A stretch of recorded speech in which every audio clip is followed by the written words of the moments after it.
জায়গাটার নাম কি? দুপসা। দুপসা কোন ডিস্ট্রিক্টের মধ্যে পড়ছে? পূর্ব বর্ধমান। পূর্ব বর্ধমান। এখানকার যে পুজোটা এটা তোমরা কত বছর থেকে দেখছো? তাও আমরা ক্লাস 1 থেকেই দেখছি, ছোটবেলায় দেখেছি, অত মনে নেই। এখানকার যে শিব বাবা শুনলাম ভীষণ জাগ্রত, কেমন মানে যদি সেই সম্পর্কে কিছু বলো। হ্যাঁ, বাবা তো খুবই জাগ্রত, কিন্তু যে যা মনস্কামনা করে পূর্ণ হয়। আর এখানে দেখলাম যে অভিষেক করার সময় ঢাক ঢোল নিয়ে বাজিয়ে তারপরে বাবাকে তুললো, এর সম্পর্কে কোনো নিয়ম মানে এটা কি ঢাক ঢোল বাজালে যে কোনো কারোর কাছে ধরা দেয় নাকি পার্টিকুলার কোনো একজনের কাছে বাবা এসে ধরা দেয়? হ্যাঁ, এটা একজনকে দেওয়া আছে, মানে ওনার বাবা কাকারাই করে আসছে অনেকদিন ধরে ঢাক। উন্ডা ছাড়া আর বাবা কারো কাছে আসবেন না। দুপসায় কেউ এই বাবার মন্দিরে আসতে চায় তাহলে কিভাবে আসবে? সমুদ্রগড়ে নামতে হবে, যদি ট্রেনে করে আসে দুপসা বললে। আমরা যাচ্ছি দুপসা গাজনতলা, কালকে চড়ক উপলক্ষে আজকে শিব তোলা হবে, শিব তুলে তারপরে চড়কের পুজো টুজো হবে। তো আজকে প্রথম যাচ্ছি, আগে কখনো দেখিনি।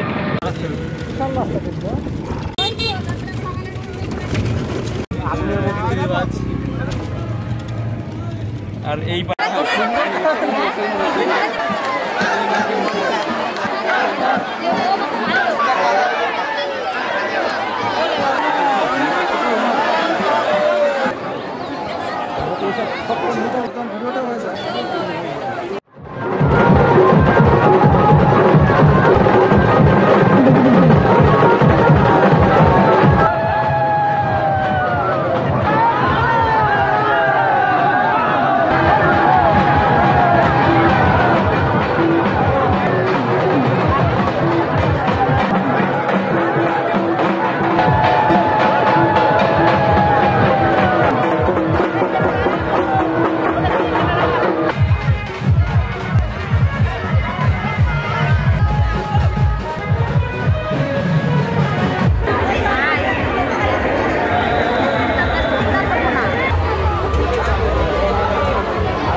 এই যে দুপসা বারোয়ারি শিব মন্দির, এই শিব মন্দিরটার এই যে ঐতিহ্যবাহী পুজো এটা কত বছর থেকে হচ্ছে?